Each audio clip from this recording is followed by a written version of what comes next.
Welcome to Roguecast, the official podcast of Rogues Gallery. We'll talk comics for the week, as well as whatever news is on our pop cultural radar. I'm Randy. I'm Nick. This is Dave. And now, on with the show.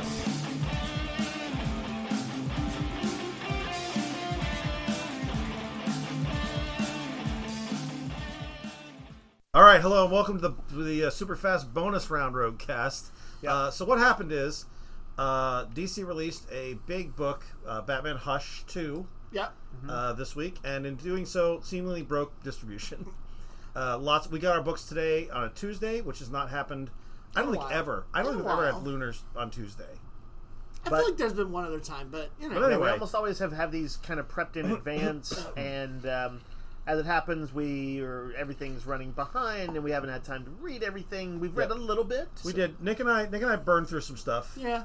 But we didn't get to read everything we wanted to read, so... Yep, and I've read a few strays. So if you feel like this is on 1.8 or 2.5 speed, it's going to be that. It's going to be a shorter episode. We're not going to have news. We're not going to have topics, even though we've all watched Severance Season 1, and we're going to talk about it maybe next week. Yep. And by the way, if you already play things back at speed and a half, then we're going to become super chipmunks. fast. Chipmunks. Yeah. Yep. Dave loves the chipmunks. I sure do.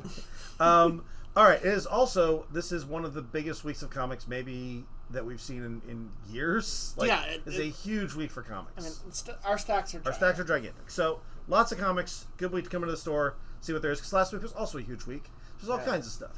But this is kind of that cool thing that there's something for everybody. There is indeed. There's indie books that are multiple great. Things for everybody. Yeah. What's a little bit of a kind of crazy headache for us can be exciting for you, the reader.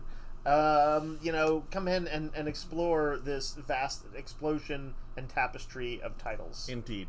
Also, not a huge week for games, but there's a few notable things. Want to mention, this is not game related, but Invincible Compendiums. There was a run on Invincible. Right after the season ended, we had the sales we've never seen. Everyone coming in looking for these giant compendiums of Invincible, which they all sold out. I think people wanted to start knowing what happens next, really desperately. Well, as of today, as we record this, we have like a dozen copies of Volume 1 and 3 or 4 copies of Volume 2 and 3. So if you want to catch up on all things Invincible, now is your chance. It's the time. And there's been enough people wanting them. I would not be surprised if these are gone by the weekend. Yeah, it would not shock me. But we do have all those in stock. We also restocked the popular One Piece card game. Mm-hmm. We've got a new booster set that came out. Yep. As well as 2 previous existing boosters. Starters. And some starters. And then we got Xanatar's Treasure, which is the latest in the blind dice bags, the ones that Sirius Dice does, the ones that you see on the counter. They're the official Dungeons & Dragons dice. Right. And the previous ones were all Acererak, yes. Yeah. These have been our super popular mystery bags of dice. Anytime we get them, they always will sell through several boxes, and then they're gone forever. Mm-hmm. But they always have, how many was it, 30, there are 53 different dice sets. Different possible and dice sets. There's some that are super rare, and they're all cool, and they all come with a dice bag, which is also pretty cool. There's also random, and a coin. And this time, some of the coins are actual coins from Waterdeep. Right, in the Forgotten Realms, the biggest city in the realms is Waterdeep, and this would be the coins that the characters in the stories and the RPG would be using, which is very cool. I opened mine yesterday. I always get one when it comes in. I got a cool looking set with Mind Flayer or Beholder Skin. Yeah, it was a cool texture. And I lucked into 2 coins. You're only supposed to get 1, but I had 2 coins. I got the Gold Dragon, which is the gold piece of the Forgotten Realms. Yep. And a Silver Nib, which is the silver piece. Nice. It's neat. Yeah. Very cool. You can see on the side of the box what the different coins are. I remember there's one that's one of those infusion dice where they have the little objects inside them, and it was like a little beholder, little Xanathar. Now that is, I think, a legendary set. So you gotta be lucky. These are the rarities. There's something that has 24 karat gold on it. I don't know. Anyway, these are about $20 a piece, and they're always great, and I think we all enjoy them. Yeah. In fact, I know that the staff. I think Nick and Dave maybe don't go in for it, but I always buy one. Serena always buys at least one. And Jeanette literally cursed when she saw them. Yes. We don't let our employees go home with money. I would let her go home with money. She doesn't let herself go home with money. But who ordered it, Randy? Who ordered it? That was me. You knew what was going on. All right. We got an RPG called Lovecraft-esque, which I think is an indie RPG using these sort of Lovecraft settings. looks pretty cool. And another one called Urban Shadows, which is another one of these like dark fantasy, modern fantasy things. We got Tiny Epic Cthulhu. The Tiny Epic games are always different, but they always seem very popular. Yep. And then we got a game called Crafting the Cosmos, which I've not gotten a chance to look at. A 2-player game called Floristry. The My Shelfie dice game. My Shelfie is where you're arranging a shelf. It's like a Tetris. The original is like almost a Connect 4, where you're building your bookshelf. You're putting in different color coded I remember books that. and pictures, this kind of stuff, and make patterns. This is a dice game where you do the same kind of thing. It's a roll and write. I played this at BGG last year. It's a lot of fun. Nice. Really quick play game. Cool. If you're someone who likes arranging bookshelves, and the odds are good if you listen to this podcast, you are. It's a fun theme as well. We got the party game May Contain Butts. I don't know what the game is about, but I do know this. I think it may contain butts. I think you're trying to figure out which butt goes with which animal. It has like actually great cartooning art on it. Like it reminds me of a good web comic. These are mostly animals, like a cat or a squirrel butt or something like that. Not hyper realistic humans. Not hyper realistic humans. Which human does this butt go to? That's the not safe for work version. That's coming. Colonoscopy the game. And then we got a party game that is probably built just for me. It's called Top Tier, and it's based on lists. You make a tier. So, example, who would be best at fighting a bear, and who would have the most unread emails in their inbox, and then you get contenders, and you got to rank them. Are the contenders like celebrities? I'm sure they are. Yes. Or is it like, I'm curious? It'd be like fictional characters like Rocky and it's probably Papa Smurf. It is probably a mix. You write them on there. So there's like this one says Taylor Swift, Elvis, Boba Fett, Boromir, Bill Gates. Oh, you Sherlock. know what? I kind of want to play this game. This looks super That sounds fun. Yeah. I'm going to put Papa Smurf on one of them. Yeah, Papa You think Smurf. he's pretty good at making lists? I think he's the only organized guy in the whole village. It's true. See, this is the game. This is how the game. This is how it would go. All right. We got Wandering Galaxy, which is it's a Crossroads game. These are guys that do like Dead of Winter. Yep. They have one called Freelancers, which was post-apocalyptic fantasy adventures. It was very fun, very chaotic. It has an app that tells you the story. So it's got like an interactive storytelling thing, and you use the book to go to different places and that kind of thing. I played this at BGG. It was super fun. Wandering Galaxy is the space version, where it's essentially Firefly. You are members of a ragtag starship crew looking for fame and riches, and you set off on a campaign. So this is a mix of like board game and role-playing game. Okay, cool. You build a character. That sounds fun. The Freelancers was a blast, and this looks like the same kind of thing. I thought it might be the guy who designed that one, but it is a guy who did Mice and Mystics and Stuffed Fables, both of which are in this same vein. Okay. I'm going to try one of those I'm games excited to try sometime. this at some point. Yeah. We got the tactical superhero game Freedom 5. Yep. Based on the Sentinels of the Multiverse Universe. Yeah. They have cool... Like, for people who are longtime superhero readers, anytime you can see good world building in other properties, like for games like Champions back in the day, and present versions too, and I'm sure Mutants and Masterminds, and the Sentinels of the Multiverse, clearly made by people with a lot of love for the genre. This looked fun. This is put together super teams competing for co-op strategy game. Okay, taking out the bad guys. You manage multiple crises throughout the city of Megalopolis. You know what else it reminds me of, Randy? Freedom Force. That video game that if you played it, you probably enjoyed it. So it was a dope game in the 90s. And then we got 3 things from Warhammer 40k, their role-playing game. Yes. We got the Daemons and Heretics book, which is their monster manual, essentially. We got one that I don't remember what the name of it was. There's another book, The Absolution or something like that. And then we got a starter box called Imperium Maledictum. Yeah, I believe this uses the same concept as their first one when they first did a 40k role-playing game like a decade ago, which is, say, you're like an Inquisitors team. Yes. And that's, I think, a particularly good format for 40k because these guys have like a kind of high-level clearance. Yeah. To go they around. They can call in a what's it called, Exterminatus. You can't actually do that. Like the Inquisitor you work for could. Yes. And I don't know. You have to talk him into it. Randy, when you get to level 20, Also, yeah, if you try and do a fast talk roll, Yeah, you and make a roll fast 20, talk. You're like, what if we they killed have this? to exterminate us the planet. You're like, look, we ran into a space dragon. He's too powerful for us. So we need to exterminate the entire planet. Space dragon. Space dragon. I don't know. Okay, it's a chaos space dragon, Randy. It's a chaos obviously. space dragon. No, you're right. You're right. But yeah, you have a lot of power, and you can. They're good investigator teams. Yep. And I imagine this is a good box starter set. So Yeah. if you've been looking to get into try the 40K RPG, it is there. There's an option. There it is. And there it is. There it is. All right, let's talk about this giant week of comics. Yep. Okay. Let's start with the newest Absolute book. The first one that's a mini-series that we know of, Yep. right? Yep. 6-issue mini. Absolute Martian Manhunter, which Nick read and really liked, and I think Nick has been burned by Dave and I both being skeptical That's true. of things. I have been. And he was like, you guys are probably not going to like it. And I think we all liked it Yes. quite a bit. I don't know if it's my pick for the week. It might be. It's really good. This is written by Denise Camp, who, if you read last week, the Assorted Crisis Events. Yep, he's which also, sold out. Yep. Says second print coming. Also writing the Ultimates and Yep. several other books. Yep. It's been a while since I've read a book where the art was so integral to kind of Yeah. like the concept. Yeah. And the concept here is that you're kind of getting in the head of somebody who actually feels alien. Yeah. Like, I Yeah. mean, he like thinks alien to the point that like, although he is living a life also as a human, as a working for like the FBI, FBI. Yep. doing a stochastic terrorism Yeah. division. Yep. Do you know what stochastic terrorism is, or like? Is it blowing up Teslas?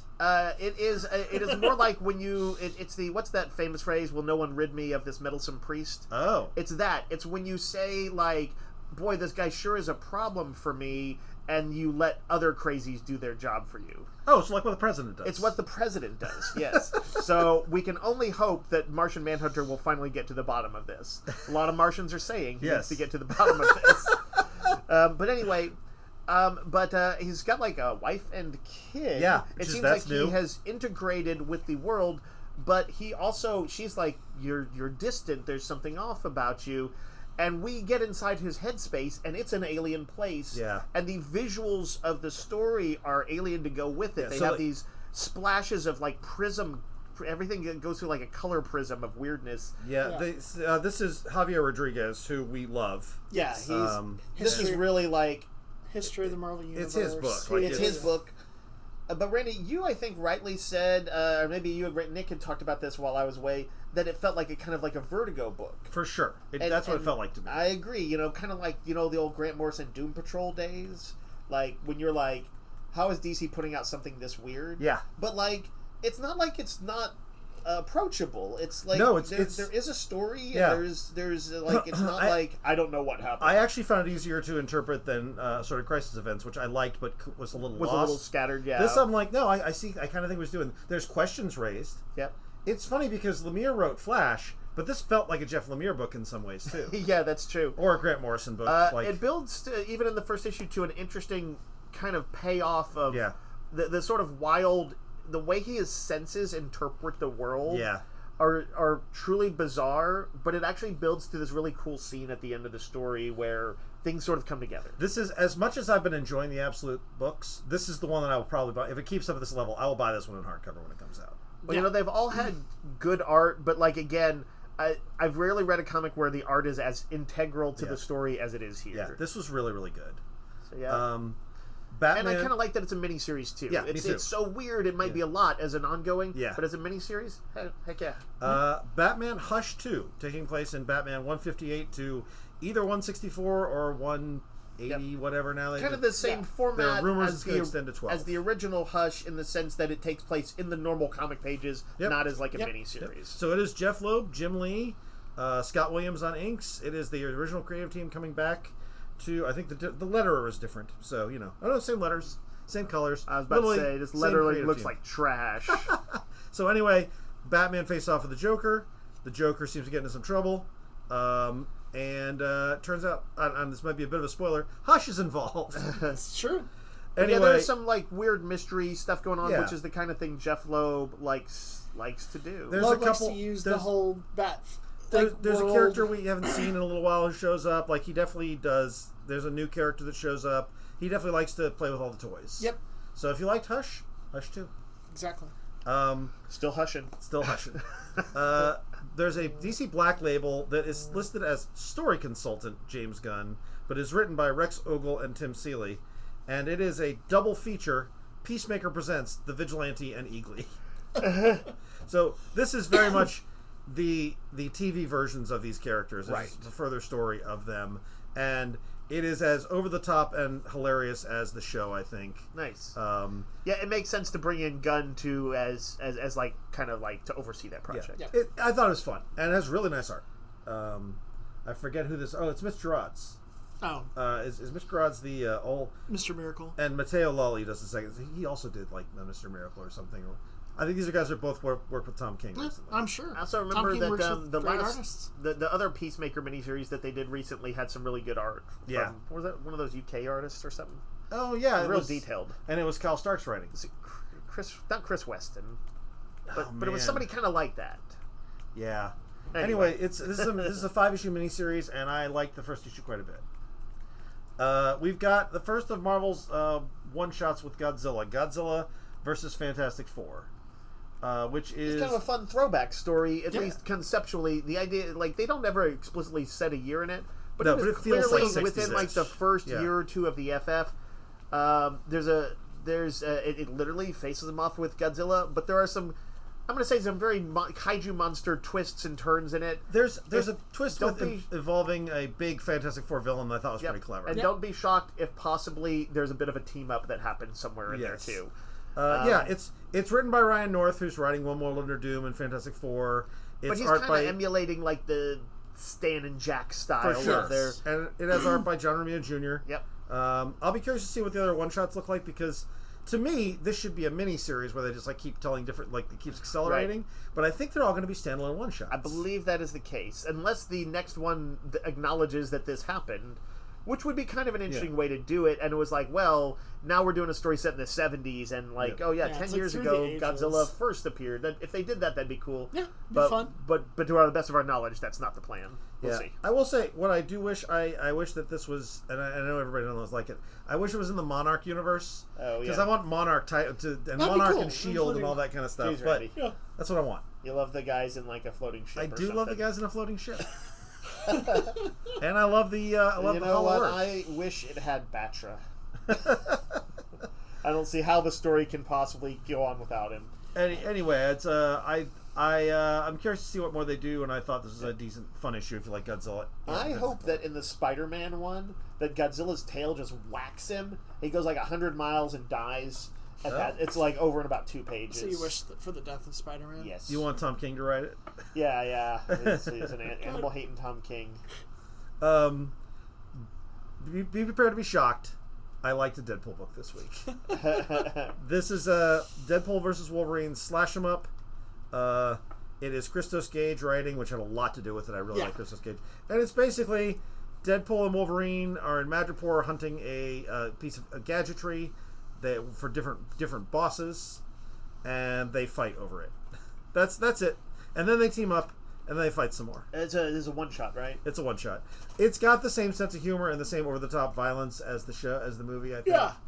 And if you liked that, you'll like this. I think this was done as a digital to tie into the movie. I think so, too. Out of curiosity, someone who is a citizen of Madripoor, are they a Madripoorian? Madripoorite? They're just the Madripoor. I mean, unless they're the Madra-Rich who live in Hightown. Do you know the answer to the question? I don't do know you know the real answer? No.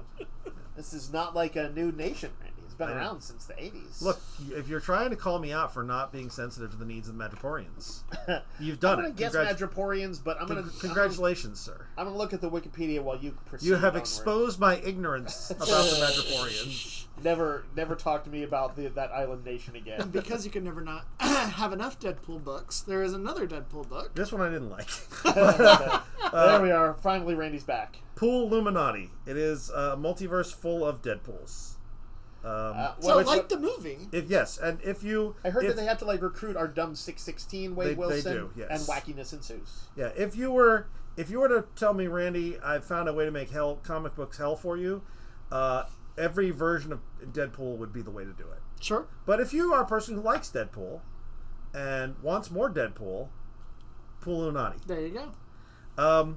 We have Patrick Horvath, who burst onto the scene last year with Beneath the Trees Where Nobody Sees. Beneath the Trees Where Nobody Sees, a Animals, Richard Scarry meets Dexter serial killer book that we all loved. If you don't know who Richard Scarry is, then just substitute Winnie the Pooh in, but it is more like Richard Scarry. I think that was my favorite thing that I read last year.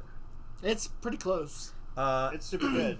And this is his standalone. This is the second thing he's done. It's a one-shot. I have a feeling he actually did this before Beneath the Trees. I could see that. But it got published after. It is a one-shot that Nick, I believe, correctly tagged as the Reverse Hunger Games. Yes. I will say this is battling for my favorite book of the week. It's really fun. There's a level of humor, but also I just think the setup and world building is interesting. So let's say what we mean by Reverse Hunger Games. Yeah. It's not that the games come to you. Or no. But rather that instead of the poor being the ones who are subjected to it, it's the ultra rich. The ultra rich battle it out in the event in the arena. It's like if they don't keep their money, and the loser who dies gets all their money donated to the global welfare thing. Right. Yeah. It seems like if they you can pay some stiff fee to not go into the lottery for this. Right. But a lot of the egos of these people seem to be such that they're like, I'll take my chance. And then if they go into the arena, they're like, okay. As you can imagine, there's a kind of fun spectacle of it all. It's nice to see the uber rich getting their comeuppance. Violent comeuppance. Yes, like sort of Garth Ennis level comeuppance. But I will say there are two characters in here that I felt like they were fleshed out enough that I thought they were good characters. Yeah. This is both a solid, fun read. And a catharsis you probably need right now. Yes. And also has that usual great Horvath art. And if you enjoyed Gladiator 2, there was a for sure Gladiator vibe. Oh, for sure, yeah. Too. Yeah. Like it's straight up. Like they go into an arena. It's not like it is out in the woods. No, it is an arena. Like, you're in an arena with different weapons that appear. And it's also good to see that Patrick Horvath might not be a one-hit wonder. Yeah. He's got some other things to say. Yes. So I'm excited for that. I dug the hell out of this. This is probably my pick for the week. Although the next one is close. Another possibility. This is called a Rook spy thriller, by the way. Yeah. It's called We're Taking Everyone Down With Us. And no, it is not by James Tynion. No. It's by Matthew Rosenberg. Yep. With art by Stefano Landini. I don't know where that artist came from, but the art is gorgeous. It is. And it's about a little girl, teenage girl maybe? No, she's a preteen. Okay. Who is she seems to be living on a desert island, being her playmates are robots, and her father might be a Bondian supervillain. Okay. And she finds her way into a spy who seems to be captured. Yeah, it felt like kind of I say all these reverse things, but it felt like a reverse Johnny Quest. Kind of like but the art is gorgeous. I thought it was an interesting. So basically, the little kid of the bad guy. Yeah, the little kid of the bad guy. But she doesn't we're seeing it from her point of view, so we don't really know. When she runs into the spy, it's like she's trying to tell her dad's a bad guy, and she's like, for her, it's like he's been kind of distant, but he's her dad. Yeah, even though he's kind of an ass the entire time, a little holier than thou. But he seems like whatever he's building, he thinks is going to save the world. And he has an army of AI robots that are kind of funny, and that she plays hide and seek with. Yes. It was just one of those unexpected titles that sounds like a cool concept. I like it. I really liked this first issue. I think it was good. And like you said, the art by Stefano Landini is phenomenal. Stefano. Then we've got You'll Do Bad Things, which seems to be a serial killer. Also sounds like it could be a James Tynion title. Yes. Yeah. I think it's about a couple of serial killers, if I remember this correctly. But it's an interesting sort of dark book. Another really beautiful artwork on this one. I read it a little while back, and I don't entirely remember what happened in it, but I know it's like if you like the serial killer type books, this would be one to check out. If you're one of those freaks. And I am. We've got Bitterroot: The Next Movement. For those who don't know, Bitterroot was a thing set in I think the 30s, and it's about a black family that fights monsters. Basically, they call them the Jinyu. Did I read correctly that the monsters are actually cause some of the problems racial tensions and things? They kind of increase racial tensions and that kind of thing. Yeah. There's some metaphor in there for sure. Yep. But this family fought them with gadgetry and that kind of thing. And now, a generation later, they are facing them 1960s. in 1964 during the civil rights is about to be passed. This opens with the monsters killing a bus full of Freedom Riders, and the Sangiri family goes down to investigate in Mississippi, and finds the FBI as well as a not friendly local sheriff, which you would expect in 60s Mississippi. Yeah, sure. It's done by David Walker and Chuck Brown and Sanford Green. They did the Power Man and Iron Fist book. Yep. Good creative team. It's really interesting. I'm glad to see it back. Didn't Have David they Walker done- do the Shaft comic too? He did do the That was Shaft pretty comic, good. which was great. Yeah. Has he done Bitterroot for the entirety of the Yes, the run? they've been the creative team the entire. Okay, that's there are cool. 3 trades and 1 hardcover, I believe. I might need to go back to that because I do like those creators. When I sat down and read it, I really enjoyed it, and Okay. I definitely needed a second go at it Yeah. because it is a little dense. Yeah, you were saying the trade paperback was the way to go for you. Yeah, for sure. Universal Monsters has their 4th book, I think. Yes, 4th book. The Mummy by Faith Erin Hicks, colored by Lee Loffridge. Faith Erin Hicks has done a bunch of stuff. I can't remember what any of it is, but I Super like her talented. art. I like her writing. This focuses on a young girl who her father is British, her mother's Egyptian, and her father is like doing a dig, and somehow she is going to tie into the Mummy. For all I know, she's going to be the reincarnation of Ankh Sunamun. Yeah, maybe. Did she back in the day do the what do you call it? The Wrinkle in Time adaptation? Yes. No. That's somebody else? Yeah, Okay. that's somebody else. Okay. No, she did the Last of Us comic, actually. Yeah. Oh, okay. Yep. Looks like she's also worked on some Avatar books. Yes, yeah, Avatar for sure. Some YA stuff called Brain Camp. She did a trilogy at Pumpkinheads. at First Second that was the Broken City or something Oh, I like that. remember Nameless that City. one. The Nameless City, yeah. I remember Pumpkinheads because there's a bit of a character named Dave who's out at the pumpkin patch gets snubbed, and they're like, "See you never, Dave," or something like that. And I was like, "Oh, why they got to be that way?" So I thought this was a really strong first issue of the Universal Monsters. I think Dracula was the one to beat, Yeah. and I think this is pretty good. But yeah, I for sure want to read this. We got a couple copies of a book from Mad Cave Studios, a smaller publisher, written by Chris Condon, who did That Texas Blood and Enfield Gang, Currently and is writing currently Green doing and Ultimate Wolverine. And Ultimate Wolverine. This has art by Gigi Shaw. I don't know who the artist is, but it's really pretty. And it starts in the Hollow Earth in the 1800s, and then jumps ahead to the 1980s with a couple of teenagers who I'm betting are going to discover the Hollow Earth stuff. That's interesting. The solicit I read made it sound like teenagers exploring a haunted house, but it may be a haunted house because something from the Hollow Earth got into They're it. exploring a haunted cavern. Haunted cavern. Yes. Ah, okay. Yeah, they fall at the end into a haunted cavern. And I hate when that happens. Me too. It's the worst. And then we've got Okay, so that's a lot of this jumping on points. We're not quite done, but that's a lot of the big new stuff. Yep. From various publishers. Yep. X-Manhunt wraps up this week with X-Manhunt Omega. Yep. Which is written by Gail Simone and I'm going to mispronounce her name. Ayodele. Maroa Ayodele, who is writing Storm. And this is the conclusion of the storyline where everybody was kind of after Xavier. Yep. Yep. There were people who've read X-Men for any length of time are familiar that sometimes the writers don't have him quite as the super squeaky clean, relatively squeaky clean father figure of with Patrick Stewart in the movies, Correct. but more as a guy who's well intentioned but has had some transgressions, and he's had one of those transgressions in this. Yeah, in the Krakoa era, he actually murdered someone. There's an explanation for maybe he didn't, that they were clones or something else, but right. But that's and, kinda, not even imprinted clones, but blank clones. But at any rate, this is also the X-Men Civil War because the X-Men and the Uncanny X-Men are differing on how to deal with it. So things kind of come to a head and set up an interesting new status quo that will launch a new title. Launch a new title for Jonathan Hickman, yeah. Yep. And then 1-1 Under Doom continues this week. The new one is Doom's Division, which takes the South Korean team Tiger Force. Yep. And they now are working for Doom and all the mixed emotions that implies. I actually really like the Tiger Division team. The one people would know is Luna Snow because she was in Marvel Snap.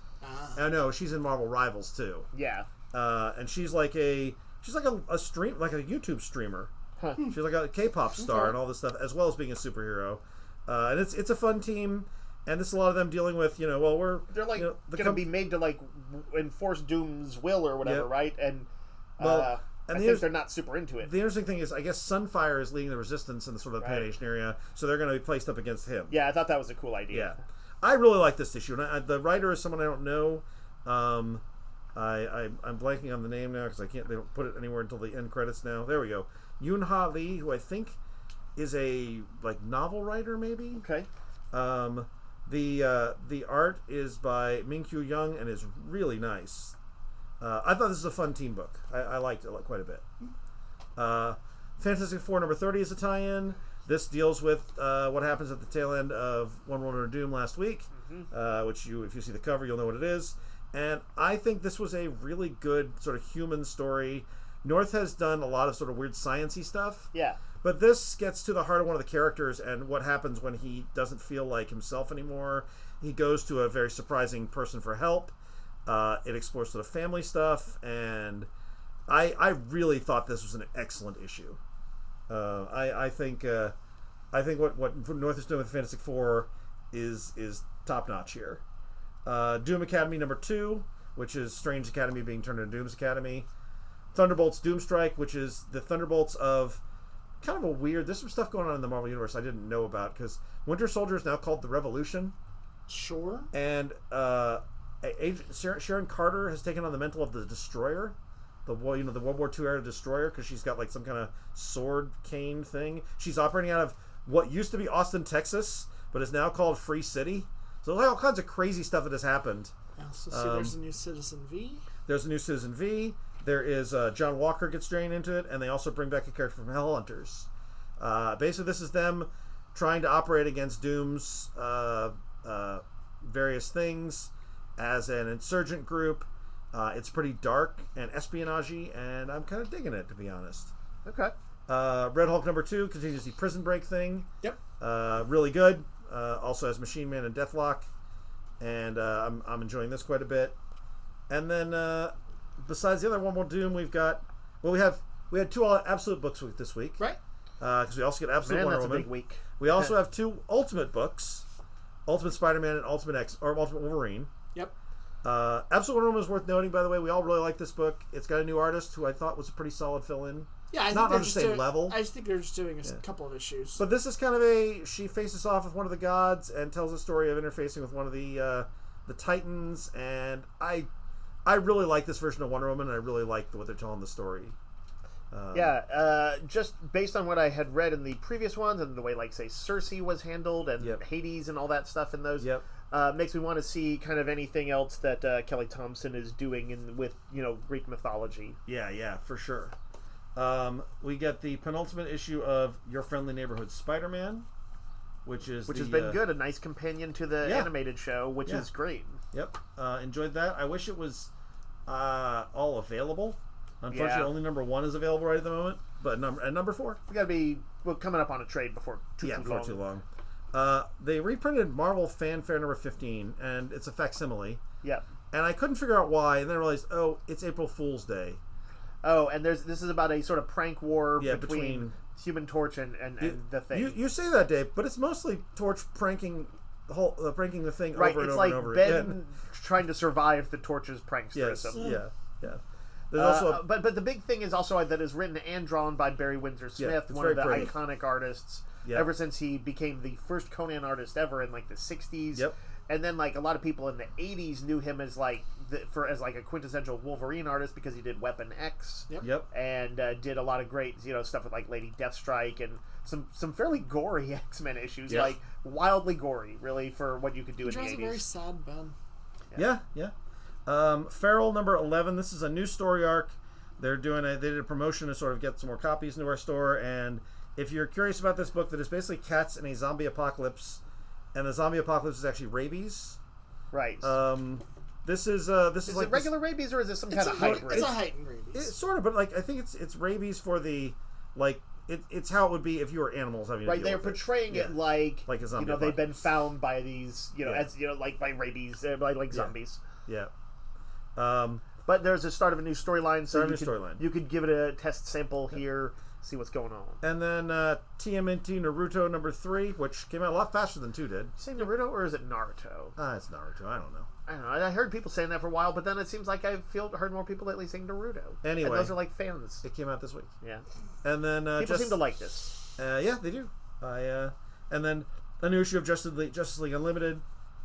Yep. That's my giant stack. Is I know it I the missed finale some stuff. to Justice League Unlimited's first arc? Nope. Okay. Still going. I know I missed Kids because I didn't grab that one. New Garth Ennis one shots. If you know of Garth Ennis's Twisted Brain and you like it, you'll like there's this. a weird one shot where everybody's kids that are under 1 year old suddenly transform into what it seems like it might be creepy, distorted adult versions of themselves. And chaos ensues, and it's a standalone, so that the mystery is resolved in the story, in the graphic novel. It's like a little mini graphic novel. Jonathan Hickman's Wolverine Revenge finishes up. Oh, that's the final issue. Yep. There's another issue of Superman, the Josh Williamson, that was really good. Uh-huh. That's a cool cover. Yeah. Good looking Superman. Rick Remender's The Season hits the third issue. The Seasons hits the third issue. Mm-hmm. And then there was also an issue of Uncanny X-Men that focuses mainly on Gambit and kind of his and a story from his past. There's a scene in it where he shows you how to eat crawfish, right? Yep. Or rather, he's teaching the newbies at the X-Men how to do it. But I was like, oh, that's a pretty well-drawn version of it. The only other thing I would add is that I've been continually liking the Patchwork Girl of Oz, the Image Comics doing the adaptations of Oz books from Frank Baum from back in the day. Mm-hmm. And there's a new issue, so there we go. I think there's some trades in graphic on hardcovers. So Batman Dark Age, which is the Mike Allred follow-up to Superman Space Age. Yep. Trippy Bruce Wayne in the 60s. Kind of, I think he was like... he hasn't meet like Lenny Bruce, right? Yeah, among other things, he meets Lenny Bruce early on. They don't merge into Lenny Bruce Wayne, unfortunately. Oh man, that would have been something. But he also, he's kind of like directionless in his anger in this. He doesn't have like the focus of I'm gonna fight crime right away. Mm-hmm. And so instead, in his teens, he's like this wayward troublemaker and stuff like that. And he's kind of unmoored. And this is about sort of the weird stuff that happens to him in like the 60s and onward. We also got Captain America Winter Soldier, the premiere edition. This is our third of the Marvel, their answer to the compact editions DC does. This is a good run. This is the Ed Brubaker, Steve Epting. Which one is this? This Cap? Captain America Winter Soldier. Oh man, yeah, it's like some pretty amazing stuff. Yep. And like probably I would say the best art Steve Epting has ever done. And Agreed. that's talking about a really great artist. Yeah, yeah. Nightwing Volume 7 comes out in soft and hardcover as the finale of the Tom Taylor run. Yep. I really liked that run. I thought the finale was great. My only complaint with it is I wanted more of it. Yeah, I mean it's going to be probably one of those legendary runs. He was on it for what, like 3 years or more. Yeah, something like that. With a fairly consistent artistic partner and all that stuff, it's going to be remembered.